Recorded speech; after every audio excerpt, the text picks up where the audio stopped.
आप सभी को जय मसीह की। एक बार फिर से हम हमारे बाइबल अध्ययन में आप सभी का स्वागत करते हैं और हम आप सबको आपके प्रेम और रिस्पांस के लिए धन्यवाद देते हैं। हम एक महत्वपूर्ण विषय का अध्ययन कर रहे हैं, प्रार्थना में उत्पन्न होने वाली बाधाएं। और हम आशा करते हैं कि इस सीरीज़ को आप पसंद कर रहे हैं और सिर्फ पसंद ही नहीं कर रहे हैं, इससे आप आशीषित भी हो रहे हैं। प्रार्थना के एक नए स्तर तक आप पहुँच रहे हैं और प्रार्थना में आप जयवंत हो रहे हैं, ऐसा हमारा विश्वास है। आइए हम आज भाग 5 की ओर जाएंगे। हिंड्रेंसेस ऑफ प्रेयर में, हिंड्रेंसेस इन प्रेयर में भाग 5, प्रार्थना में उत्पन्न होने वाली बाधाएं। पहली बात हमने देखा था, हमारे अनकन्फेस्ड सिन है, वो पाप जिनका अंगीकार नहीं किया गया, जिनको स्वीकार नहीं किया गया, जिनसे मन नहीं फिराया गया, वो पाप प्रार्थना में बाधा उत्पन्न कर सकते हैं। विश्वास की कमी, लेक ऑफ फेथ, विश्वास की कमी हमारी प्रार्थनाओं में बाधा बन सकती है। तीसरी बात, आइडल्स इन आवर हार्ट, हमारे जीवनों में, मनों में मूर्तें जो ईश्वर का दर्जा ले लेती है, वो प्रार्थनाओं में बाधा उत्पन्न कर सकती है। उसके बाद फिर चौथी बात हमने अध्ययन किया था, जब हम प्रार्थना करते हैं, जब हम प्रार्थना करते रहते हैं, ऐसी स्थिति में यदि हमारे मन में, हमारे जीवन में अगर कुछ ऐसी बात रहती है जो बोलना चाहिए कि हमें परमेश्वर से दूर कर रही है, जो परमेश्वर के स्थान को ले रही है और जो हमें परमेश्वर के करीब आने से रोक रही है, ऐसी बातें भी हमारे जीवन में प्रार्थना को उत्पन्न कर सकती है। और वो है रॉन्ग मोटिव से प्रार्थना करना। अगर हम रॉन्ग मोटिव से प्रार्थना करते हैं तब भी हमारी प्रार्थनाएं रुक जाती है। आज हम लोग भाग 5 पे जाएंगे और आज हम लूका रचित सुसमाचार के 18 अध्याय से कुछ सीखेंगे। लूका रचित सुसमाचार के 18 अध्याय से, जहाँ पर एक अधर्मी न्यायाधीश और विधवा का एक दृष्टांत है। और इस दृष्टांत का जो मुख्य पद है वो ये है कि नित्य प्रार्थना करना और हियाव नहीं छोड़ना चाहिए। अगर हम प्रार्थना को नित्य नहीं करते, निरंतर नहीं करते हैं, तब भी हमें हमारी प्रार्थना का उत्तर नहीं मिल पाता। तो हमारा जो 5वां रुकावट है प्रार्थना में, वो है इनकंसिस्टेंसी इन प्रेयर, प्रार्थना में प्रतिबद्धता की कमी या प्रार्थना में निरंतरता या जिद की कमी। एक प्रकार से प्रार्थना में अगर हम लोग जिद्दी नहीं होते हैं, अगर हम प्रार्थना में प्रतिबद्ध नहीं होते हैं, तब भी हमें हमारी प्रार्थनाओं का उत्तर नहीं मिलता है। दानियल की पुस्तक एक अच्छी कहानी को हमें बताती है। दानियल ने जब परमेश्वर से प्रार्थना किया था, तो जिस दिन दानियल ने प्रार्थना किया था, उसी दिन दानियल को उसके प्रार्थना का उत्तर मिल गया था। जो उसको बाद में बताया जाता है कि जिस समय उसने मन फिराया, जिस समय उसने पश्चाताप किया, जिस समय उसने परमेश्वर को पुकारा, उसी समय दानियल की प्रार्थना सुन ली गई थी। लेकिन वास्तव में हुआ क्या, शैतान और उसके दूतों ने प्रार्थनाओं के उत्तर को रोका, आसमान पे रोका, और दानियल को जो उसकी प्रार्थनाओं का उत्तर मिलता है वो 21वें दिन मिला। क्योंकि शैतान ने, प्रधानों ने, वहाँ पर प्रधान करके नाम आया है और एक प्रकार के राजा का नाम आया, लेकिन वास्तव में वो एक प्रकार की दुष्ट आत्मा है जो प्रार्थना के उत्तर को रोक रही थी। उसके बाद फिर परमेश्वर की ओर से स्वर्गदूत भेजे जाते हैं, मिकाएल स्वर्गदूत भेजे जाते हैं, जो प्रार्थना के उत्तर को आने में सहायता करते हैं। 21वें दिन दानियल को उसकी प्रार्थनाओं का उत्तर मिलता है। अब बात यहाँ पर सीखने की ये है कि अगर दानियल इन्हीं दिनों के बीच में ही अगर प्रार्थना करना बंद कर देता, तो कभी भी दानियल को उसकी प्रार्थना का उत्तर नहीं मिलता। दानियल ने प्रार्थना के उत्तर को तभी प्राप्त किया जब वो लगातार प्रार्थना करता रहा, उस समय तक जब तक कि उसको प्रार्थना का उत्तर नहीं मिल गया, उस समय तक जब उसने प्रार्थना का उत्तर नहीं पा लिया। इसलिए तो कहा जाता है कि मांगते रहो उस समय तक जब तक मिल ना जाए, ढूंढते रहो उस समय तक जब तक आप पा ना ले, खोजते रहो उस समय तक जब तक आपको प्राप्त ना हो जाए, और खटखटाते रहिए उस समय तक जब तक आपके लिए खुल नहीं जाता है। बहुत से लोग प्रार्थना करते हैं, लेकिन अधिकतर लोग एक समय के बाद प्रार्थना करना बंद कर देते हैं। हम इस बात को सीख रहे थे कि कई बार विश्वास की कमी के कारण भी ऐसा होता है कि हम प्रार्थना करना बंद कर देते हैं। जब हम प्रार्थना करना बंद कर देते हैं, प्रार्थना में हम जिद्दी नहीं होते हैं, तब भी हमें हमारी प्रार्थना का उत्तर नहीं मिलता है। पुराने नियम में एक और घटना है, और वो घटना है याकूब की।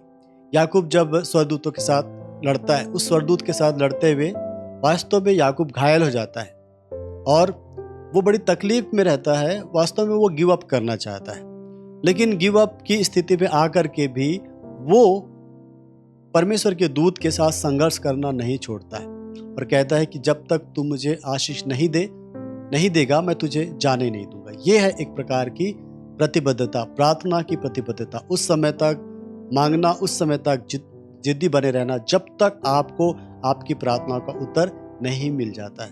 और इस प्रकार की प्रतिबद्धता को या कंसिस्टेंसी को देख करके परमेश्वर के दूत या स्वयं परमेश्वर याकूब को आशीष देते हैं। और ये एक अच्छी बात है कि हम परमेश्वर के साथ प्रार्थना में जिद करें, खासकर अच्छी बातों के लिए, भली बातों के लिए, महान बातों के लिए। प्रभु यीशु मसीह ने हमें प्रार्थना के कई रूप सिखाए, लेकिन उनमें से एक रूप ये उदाहरण का दिए जहाँ पर एक विधवा एक न्यायाधीश के पास आती है और बार बार उससे ये कहती है कि तू मेरा न्याय चुका, मेरा न्याय चुका, मेरा न्याय चुका।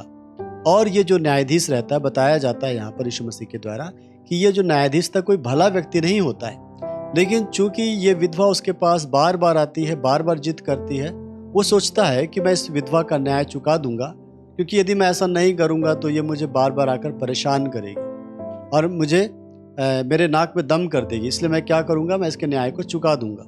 तो इस घटना के माध्यम से प्रभु यीशु मसीह सिखाते हैं कि जब एक अन्यायी न्यायाधीश जो परमेश्वर का भय नहीं मानता है, अगर वो किसी व्यक्ति के जिद करने पर उनको उनका न्याय चुकाने के लिए मजबूर हो सकता है, तो हमारा भला परमेश्वर जो हमसे प्रेम करता है, हमारी प्रार्थना में बार बार मांगने पर वो हमें आशीष क्यों नहीं देगा। वास्तव में वो इस पॉसिबिलिटी को बताता है कि प्रार्थना में निरंतरता प्रार्थना की उत्तर को लेकर के आती है। इसलिए यदि आपकी प्रार्थना प्रतिबद्धता की प्रार्थना नहीं है, कंसिस्टेंस प्रार्थना नहीं है, तब भी हो सकता है कि आप अपनी प्रार्थनाओं के उत्तर को खो देंगे। कई बार ऐसा होता है कि परमेश्वर की प्रार्थना का उत्तर हमको जल्दी से नहीं मिलता और ऐसे समय में प्रार्थना को रोक देना स्वाभाविक हो सकता है। लेकिन कुछ एग्जाम्पल मैं बाइबल से आपको बताऊंगा जो हमें याद दिलाएगी कि प्रार्थना में लंबे समय तक समय बिताना पड़ सकता है।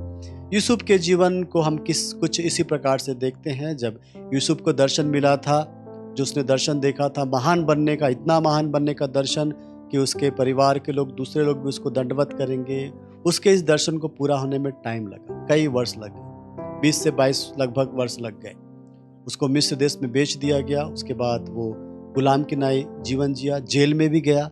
इतने सालों में उसने अपनी प्रार्थना को नहीं रोका, वो परमेश्वर से अपनी मांग को रखता रहा होगा, दुआ करता रहा होगा, अपने दर्शन के विषय में बातें करता रहा होगा।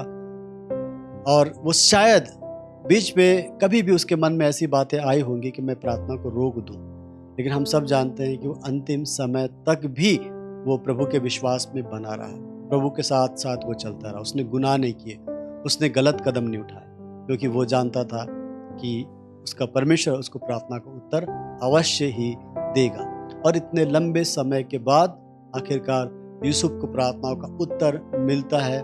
राजा के स्वप्न का अर्थ बताने के कारण से उसको मिस्र देश के प्रधानमंत्री होने का अधिकार मिलता है, जहाँ से उसके सारे सपने पूरे हो जाते हैं। हम देख सकते हैं कि कैसे यूसुफ लगातार बना रहा विश्वास में, प्रार्थना में, और उसकी प्रार्थनाओं का उत्तर मिल जाता है। कुछ ऐसा ही उदाहरण दाऊद के जीवन का भी है। दाऊद भी बड़े लंबे समय तक परमेश्वर के साथ बना रहा। जब उसके भजनों को हम पढ़ते हैं, उस भजन में प्रार्थनाएं हैं, शिकायतें भी हैं और सवाल भी है, दुविधा भी है, लेकिन वास्तव में एक अच्छी बात है, वो ये है कि प्रार्थनाएं हैं। वो मतलब इतने वर्षों तक, जबकि शाऊल उसके पीछे था, शमूएल नबी ने उसका अनॉइंटिंग तो कर दिया था, उसका अभिषेक तो कर दिया था राजा बनने के लिए, लेकिन अभी तक राजा वो बन नहीं सका था, क्योंकि शाऊल जो प्रेजेंट राजा था उस समय, वो उसका विरोध कर रहा था। और शाऊल दाऊद से बहुत जलन रखता था, इसलिए वो बिल्कुल उसको पसंद नहीं करता था। वरन कई बार शाऊल ने दाऊद को मारने का भी प्रयास किया था। और दाऊद के मन में कई बार ये सवाल उठा होगा कि परमेश्वर, आपने मेरा राजा बनने के लिए अभिषेक किया, लेकिन मैं क्यों दर दर भटक रहा हूँ, मैं क्यों जंगलों में भटक रहा हूँ। जंगलों में भटकते हुए उसने इस तरह के गीत लिखे कि यहोवा मेरा चरवाहा है, मुझे कुछ घटी ना होगी। तो महसूस कर सकते हैं कि इतने लंबे समय तक, लगभग 20 से 25 साल के समय लग गए, जब शाऊल के बाद राजा दाऊद को राजा बनने का मौका मिला। इतनी लंबी प्रार्थनाएं, पूरे 150 भजन है जो हम लोग बाइबल में देखते हैं। हालांकि सारे भजन दाऊद के द्वारा नहीं लिखे गए हैं, लेकिन अधिकतर भजन दाऊद के द्वारा लिखे गए हैं। उनकी प्रार्थनाएं हैं, दाऊद की प्रार्थनाएं नहीं रुकी, वो लगातार प्रार्थना करता रहा, वो पुकारता रहा परमेश्वर को, क्योंकि वो जानता था कि परमेश्वर प्रार्थना का उत्तर अवश्य ही देंगे। मेरे प्रियो, मैं और आप इस बात को कभी ना भूलें, परमेश्वर चाहते हैं कि हम प्रार्थना में कंसिस्टेंट बने रहें। प्रार्थना में निरंतरता की कमी प्रार्थना के बाधाओं को रोक सकती है। हो सकता है कि आप जहाँ पर रुके हों वहीं से थोड़ी देर आपको आपकी प्रार्थनाओं को उत्तर पाने में एक समय है। हर बात का एक समय है और परमेश्वर चाहता है कि आप उस समय तक दुआ करें जब तक आपका समय नहीं आ जाता। जब आप लेट हो रहे हैं तो इसका मतलब लेट नहीं है, वास्तव में वो समय ही नहीं आया है जब परमेश्वर आपको आपकी प्रार्थना का उत्तर दे।